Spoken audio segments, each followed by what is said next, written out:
E bem-vindos a mais um Caça ao Voto. Estamos pouco mais de 2 dias e meio do final da campanha. As eleições são já no próximo domingo.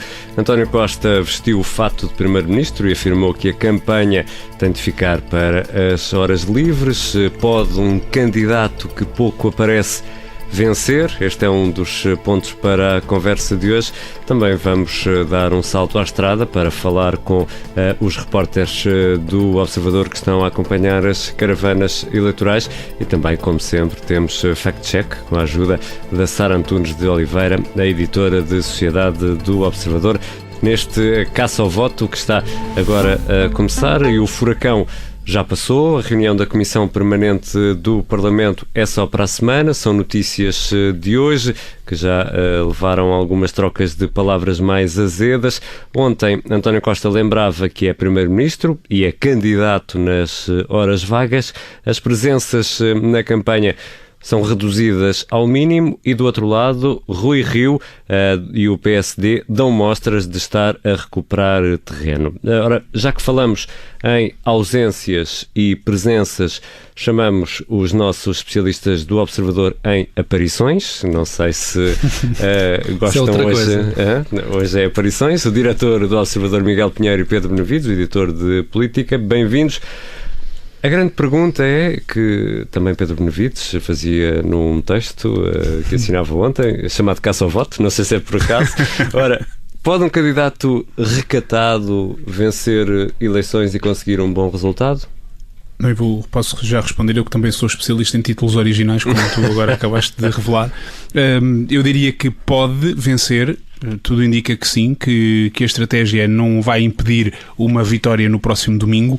No entanto, é arriscado e não tem produzido resultados nas sondagens. Esta relativa ausência de António Costa, pelo menos não tem ajudado a limpar algumas nuvens que se foram instalando no ambiente desta campanha, nomeadamente o caso de Tancos. Ainda assim, ele tem uma estratégia que parece funcionar, que é pôr alguns pesos pesados do partido a dizer aquilo que quer que seja a mensagem e que ele assim escusa de dizer, porque às vezes tem que bater à direita, outras vezes tem que bater à esquerda e, portanto, a ele interessa-lhe ficar um bocadinho mais a falar diretamente para os eleitores e a combater a abstenção. Em todo o caso, dizer que depois de ontem ter cancelado aquela iniciativa que tinha de campanha para vestir o fato de Primeiro-Ministro, hoje já vimos uma série de eventos a serem incluídos na agenda que não estavam previstos, incluindo uma visita a uma obra, a ala pediátrica do São João, onde consta que começou a ser feita antecipadamente ontem e hoje já tem a visita do homem que não está como Primeiro-Ministro, mas está como candidato a Primeiro-Ministro. As obras arrancaram ontem com promessa de que vão durar ano e meio. O nosso outro especialista em aparições é o Miguel Pinheiro, também nas horas vagas diretor do Observador. Peço desculpa pela provocação, Miguel. Pode o silêncio e o desaparecimento do candidato ser-lhe favorável? Não me parece.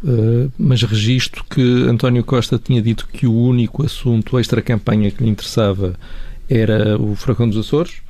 E hoje, pelos vistos, há um segundo assunto extra-campanha que lhe interessa, que é a inauguração de obras em hospitais.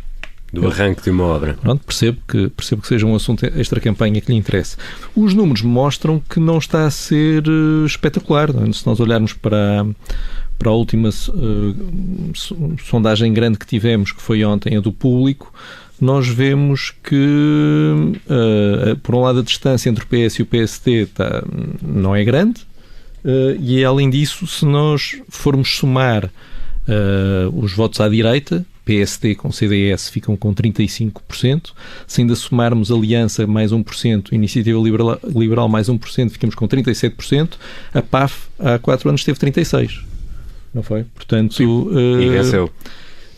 Ficou à frente nas eleições, mas quer dizer, isto leva-nos a pensar que o espaço do centro-direita, pelos vistos, até cresceu um bocadinho, e enquanto o PS, claro, também cresce, passa de 32 para 37, fica à frente, mas se do ponto de vista puramente de números e descontando o que se ganha e o que se perde com coligações, não vale a pena entrarmos por aí. Se formos simplesmente somar os números do PSD e do CDS, não é preciso ir a mais lado nenhum, haveria 2 pontos percentuais de diferença entre o PS Isto é, é Rui Rio que está a conseguir mobilizar aqueles que estavam descrentes ao início, ou é o caso Tancos que trouxe também todas estas pessoas que estavam... Sim, acho que o caso Tancos foi o grande catalisador para a mobilização do eleitorado de centro-direita que, mesmo não acreditando numa vitória de Rui Rio, acredita pelo menos que é possível infligir uma humilhação a António Costa. Se estes resultados se confirmassem, seria um bocadinho humilhante para António Costa.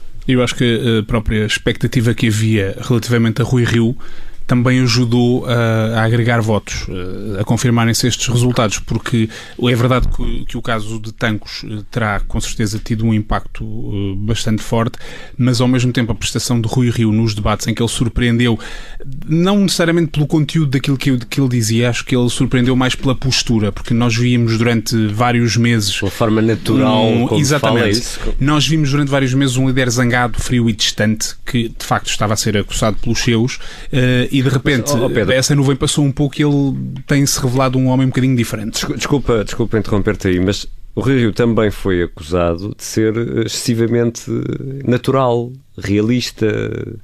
Mas eu acho que eu lembro-me que nós fazíamos os vencedores e vencidos do debate nessa altura dos debates, e eu lembro-me que eu tinha ali uns dias achava que aquilo resultava muito bem, outros dias achava que aquilo era um disparate porque ele cometia erros e repara, nós ainda hoje estamos a falar da Guerra dos Centenos, que é um erro básico que Rui Rio cometeu. O que eu acho é que a percepção que as pessoas tinham dele mudou completamente. E se calhar mais do que aquilo que ele tem defendido no terreno, que não é muito, ele não tem tido propriamente propostas que venham inovar e que venham surpreender, não tem apresentado pessoas que fiquemos todos a achar, sim senhor, está aqui um candidato que está a querer inovar e propor gente nova, como nós sabemos, ainda hoje voltou a ter Ângelo Correia, portanto ele anda a fazer um bocadinho o Parque Jurássico do PSD.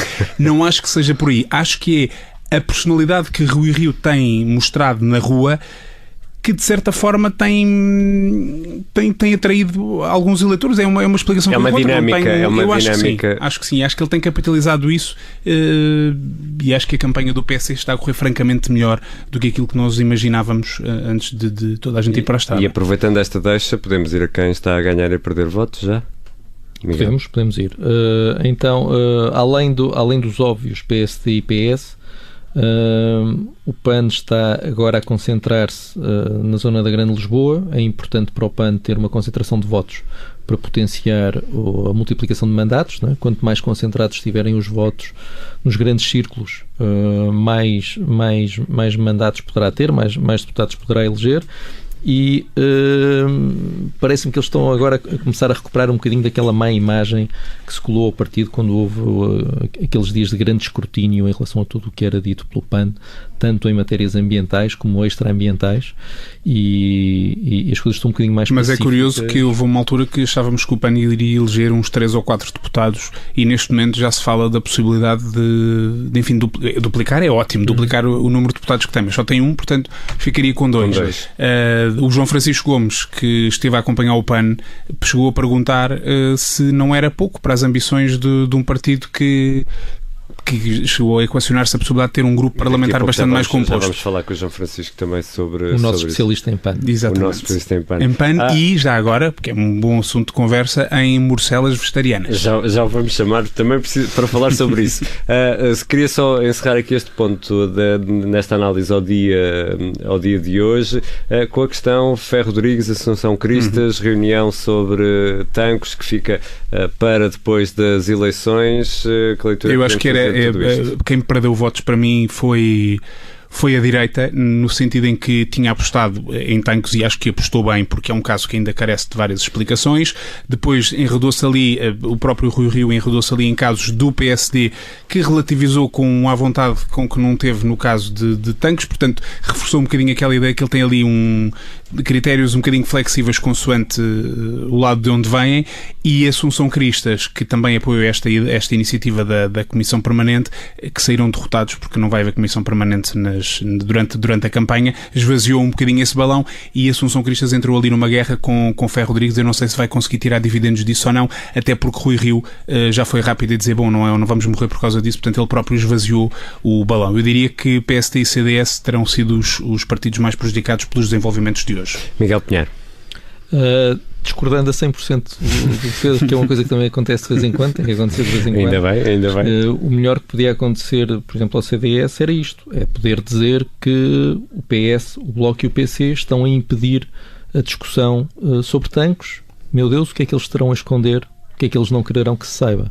Do ponto de vista puramente de tática política e de campanha eleitoral, acho que é uma vantagem, não é? Na realidade, dali se calhar não iria sair nada de especial, e daqui pelo menos o CDS tem uma coisa que é um travão vindo da esquerda e alguém que personifica esse travão, que é Ferro Rodrigues, que tem sido acusado ao longo desta legislatura, não interessa agora se justo ou injustamente, de favorecer a esquerda e o Aliás, ele já veio explicar-se, inclusivamente, em declarações ao Expresso, dizendo que se a votação dos partidos tivesse sido outra, ele teria aceito de maneira. Eu, na verdade, disse isto para tu poderes discordar, porque é sempre mais interessante. Vamos ao filé mignon, meus senhores.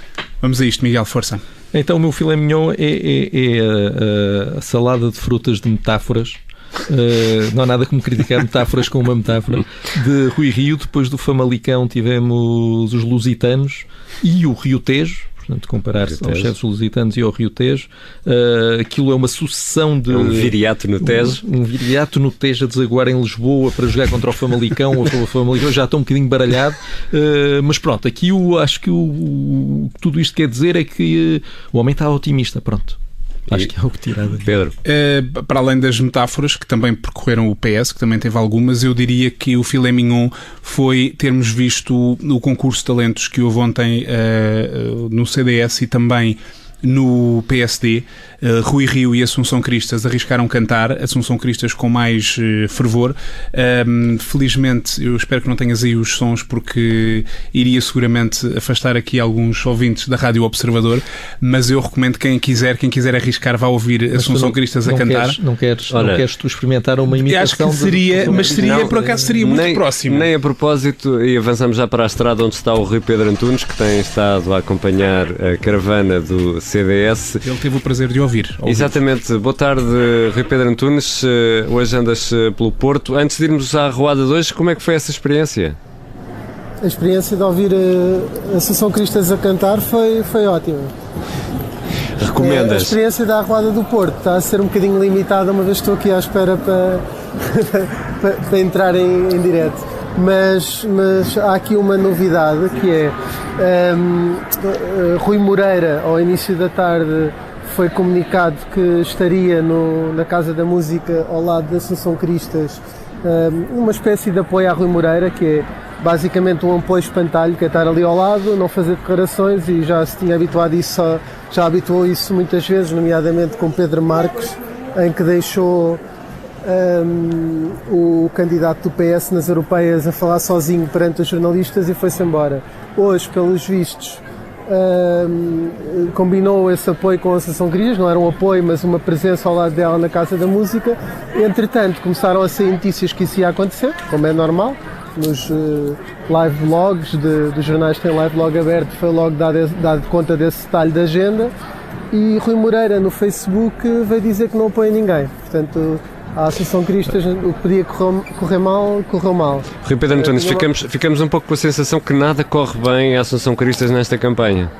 Não, ontem à noite tinha-lhe corrido muito bem, lá num restaurante, numa zona que era o Tono dos Leitões. Ela dançou, desfolhou o milho, teve grande apoio popular, dançou, cantou, e na verdade hoje aqui no Porto tinha este apoio do Rui Moreira como uma espécie de trunfo, mas virou-se um bocadinho contra ela, e agora até já circula uma informação de que o Rui Moreira pode até nem aparecer.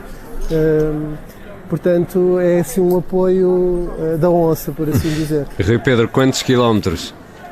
Estamos quase a bater nos 4.000, ainda não chegámos lá, mas estamos bastante próximos. No que toca a quilómetros vais vencendo. Ora, deixamos agora o Rui Pedro e o CDS lá ao fundo, que conseguimos ouvir nesta arruada no Porto, e vamos apanhar o comboio com o PAN. O André Silva fez esta manhã a linha de Cascais, depois fez uma visita a uma empresa em Albarraque que se dedica à alimentação vegetariana. Entretanto, o João Francisco Gomes, o jornalista do Observador que está a acompanhar o PAN, já chegou a Alvalade, já está aqui connosco no estúdio da Rádio Observador. E João, importa perceber aqui uma coisa: o que é uma morcela vegetariana? Olha, não sei, eu tenho ali na minha secretária e se quiseres a seguir vamos todos à sala e ver o que é que... Bom, leva caramelo, eu já estive a ver os ingredientes, leva caramelo e tudo. Vamos lá enquadrar isto. Isto porque o PAN esteve numa fábrica de produtos de alimentação vegetariana, não é? Mais do que vegetariana, alimentação vegan, ou seja, tudo aquilo é feito sem qualquer tipo de ingrediente que tenha alguma origem animal, que alguma vez tenha contactado com animais. Portanto, ainda é mais sério do que o vegetariano. E está tudo a correr sobre Carris? Ou... Olha, a campanha de facto do PAN esta quarta-feira começou sobre Carris, na hora de ponta em Lisboa. E era visível o otimismo de André Silva e também de Francisco Guerreiro, o eurodeputado do PAN, que se juntou hoje à comitiva, embora as sondagens mais recentes, portanto as que conhecemos ontem, apontem pela primeira vez para o PAN abaixo dos 3%, daquela barreira que tem conseguido manter ao longo da última semana e meia. Apesar de o PAN estar agora com sondagens a apontarem abaixo dos 3%, estava com 2,9%, André Silva continua muito otimista, diz que os 3%, que esta estabilidade em volta dos 3% tem sido muito positiva e que a sensação que ele tem sentido na rua tem sido ainda mais positiva. Mas quando lhe perguntamos se seria uma derrota para o PAN eleger apenas 2 deputados, ele disse que, portanto, já moderou um bocadinho o discurso relativamente àquela ideia de ter um grupo parlamentar considerável, e disse que que a eleição de qualquer número de deputados acima de 1 já seria sempre uma vitória. E João Francisco Gomes, também há aqui uma questão hoje relacionada com a questão de Tancos e da decisão da Assembleia da República, até porque o PAN, como não tem grupo parlamentar, não foi ouvido nesta questão da Comissão Permanente. Disse que se fosse ouvido tomaria a decisão que a esquerda tomou de atirar isto para depois das eleições. Também aproveitou para pedir um reforço na votação, não é? Sim, é o que André Silva tem feito ao longo também da última semana e meia, sempre que o caso Tancos aparece na campanha eleitoral. Por um lado, André Silva tenta não politizar o tópico, tenta não usar o tema no seu discurso. Ao mesmo tempo, sempre que os jornalistas insistem sobre esse tema, André Silva aproveita para lançar algumas medidas do PAN relativamente ao combate à corrupção. Defende que as novas medidas de combate à corrupção têm de ser uma linha vermelha em qualquer eventual acordo de apoio a uma maioria parlamentar que apoie um governo minoritário do PS ou qualquer outro governo minoritário.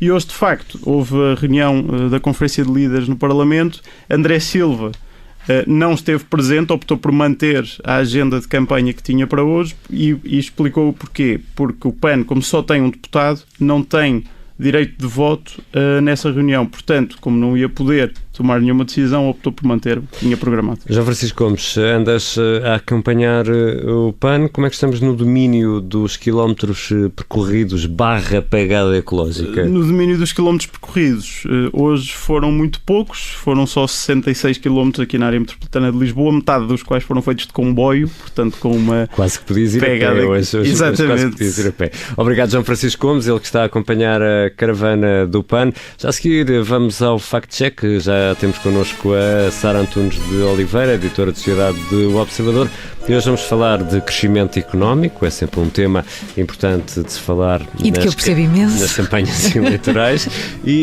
mas isso vamos já saber, Sara Antunes de Oliveira, porque a Iniciativa Liberal diz que Portugal não cresce há 20 anos. E tu foste fazer contas. Foi uma frase do presidente Carlos Guimarães Pinto no debate entre os partidos mais pequenos, na RTP, na segunda-feira. É verdade que o fraco crescimento económico em Portugal está identificado há vários anos por economistas de todos os quadrantes políticos.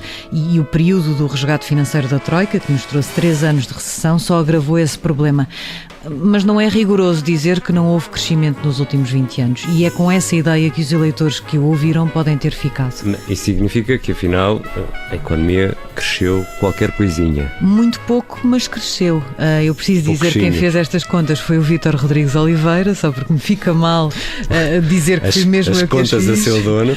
Contas certas, também aqui no Observador, contas certas. Se fizermos as contas que o Vítor fez desde 1999, o crescimento acumulado da economia portuguesa é de 18,9%, o que dá uma média de 0,9% ao ano em crescimento real, eliminado o efeito da inflação. 1%, se quisermos arredondar à unidade. Isso mesmo reconheceu o próprio Carlos Guimarães Pinto, a quem nós telefonámos para esclarecer a declaração. A questão é que o presidente da Iniciativa Liberal diz que esse crescimento do PIB é tão medíocre que é basicamente aquilo que se entende por estagnação.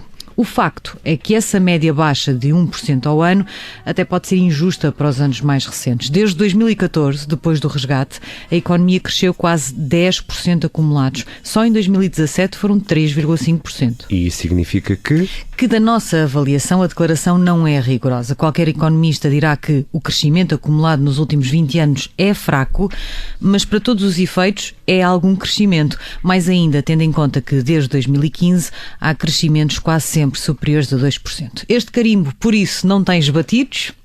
Hoje é mesmo vermelho, de errado. É o vermelho para o Partido Azul da Iniciativa Liberal, é isso? Exatamente. E já a seguir, um regresso ao passado. Vamos ao baú das legislativas.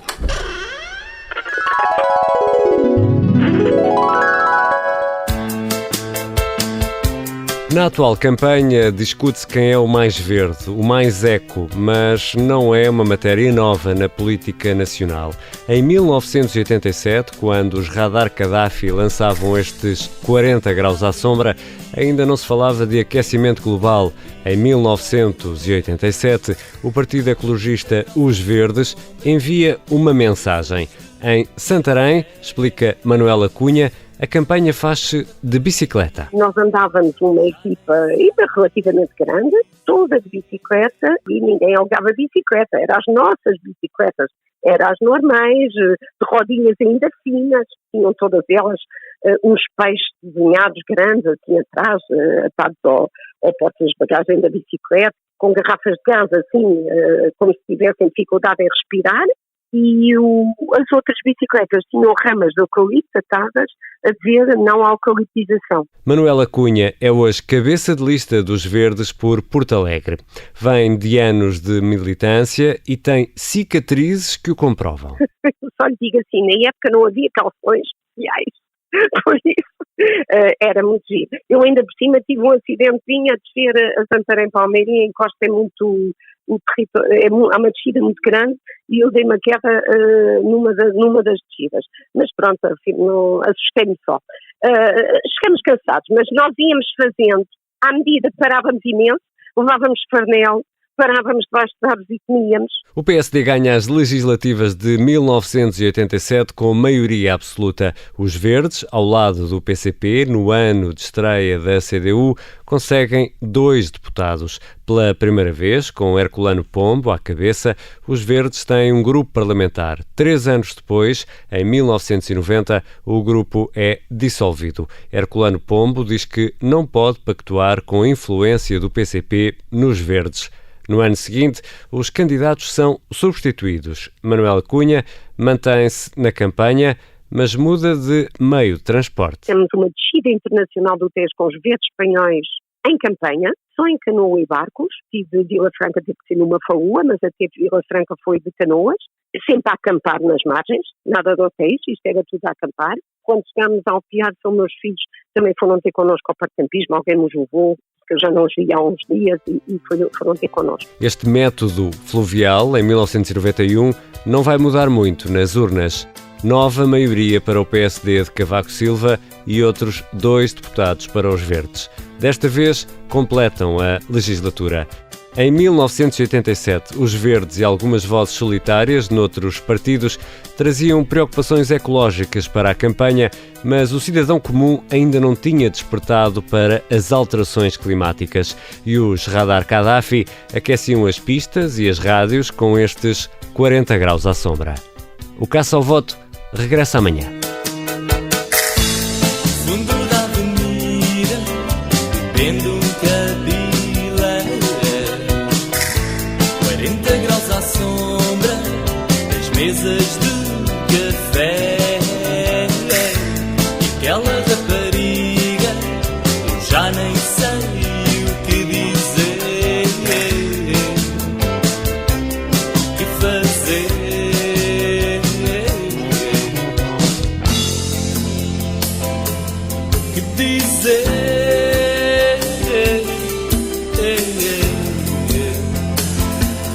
Que fazer?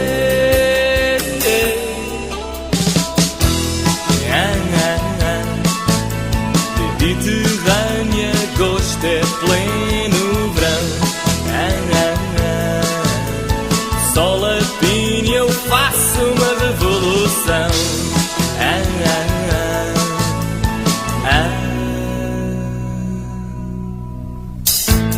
Parte o navio, desce a maré,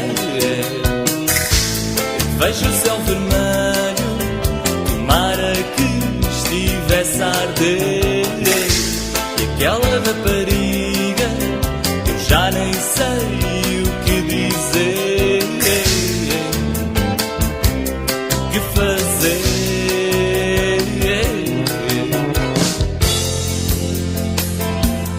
Que dizer, que fazer.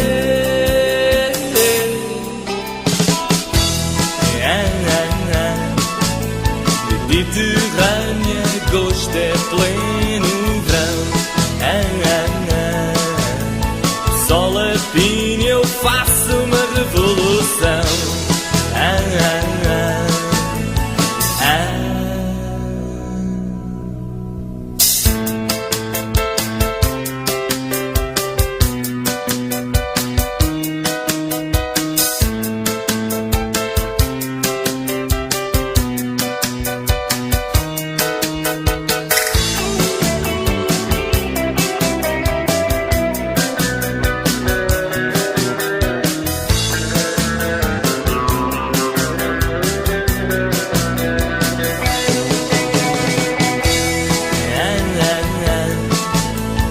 Mediterrânea, gosto é pleno verão. Sol a pino, eu faço uma revolução. Eu só te quero a ti, eu só te quero para mim. Agosto aqui para mim só teve um fim. É ter-te a ti, só teve um fim. Ter-te a ti, só para mim. É ter-te a ti, para mim. É ter-te a ti, agosto.